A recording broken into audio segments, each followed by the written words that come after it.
So Maddie, we're talking to 8 and 9-year-olds about line.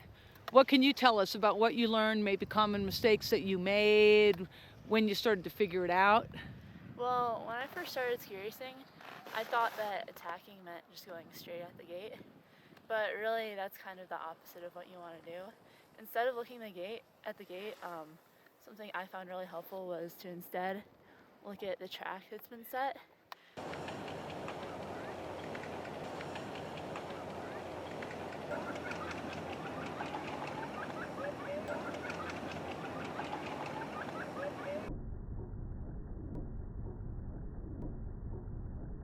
And just really take your turn deep and kind of forget about the gate.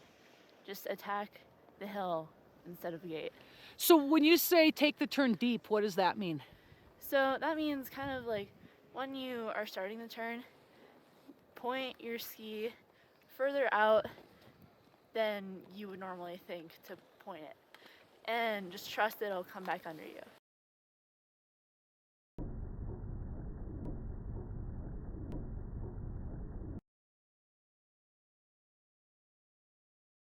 Ski the appropriate line, you're giving yourself the opportunity to, technically ski appropriate as well. So, you look at, the disciplines with panels, GS, Super G, downhill. You basically have something in your way. In order to ski the way that you want to ski and kind of use your body the way you want to use it, you have to give yourself some space, above and outside of that panel. So, the appropriate line is very necessary.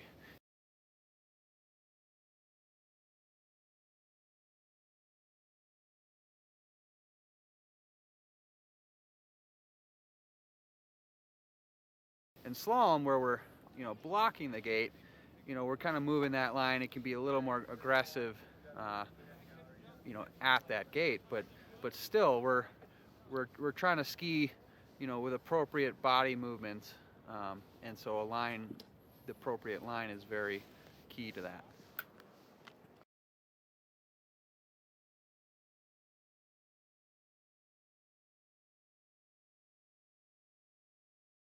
Hey there, Jet. Do you have some advice for our 8 and 9-year-olds about running gates? Don't worry about the crosswalk. Just mess you up midway down your course. What should they worry about then? Where they're skiing, keeping a good body position, and arcing the ski. Awesome.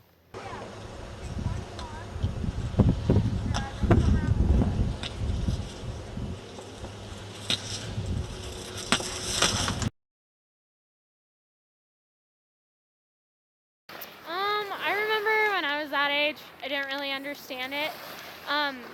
The common mistake was skiing directly to the gate and looking at the gate and thinking that I had to go to the gate instead of more outside of the gate. So probably one of the most helpful things that I started doing when I was that age was just thinking about skiing a lot rounder and more above the gate instead of to it. Oh, that's awesome. And then how did you get to the point? Because can you take that too far? I mean, can you be too round? You can be too round. So some of the things that my coaches did to help me were brushies. They would put a brushie by the gate to help with spacing away from the gate, and they would put some brushies within the area where I should be skiing, and that really helped. So what do you mean by spacing? What's that? Just where your feet and your body are in proportion to the gate.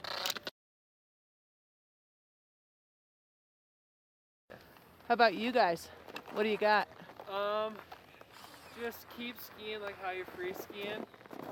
Don't worry that you're in a course. Don't worry about the gates. Just keep making turns, having fun. That's awesome. Got any more words of wisdom? Being confident with your skiing. Exactly what Zach said. That kind of confidence, does that confidence come in gates or does it come in free skiing, or how do you get that confidence? Both. You build from free skiing into gates. And then You you do try the to same bring stuff you do in free skiing into gates. I'd say once you get in the gates, don't lose your focus from free skiing. Just try to take what you're doing free skiing and put that in the course. Don't get all excited just because you're in the gates, and don't think about just trying to go fast. Still think about smart skiing. Awesome. What do you think about line? What advice do you have for them about line?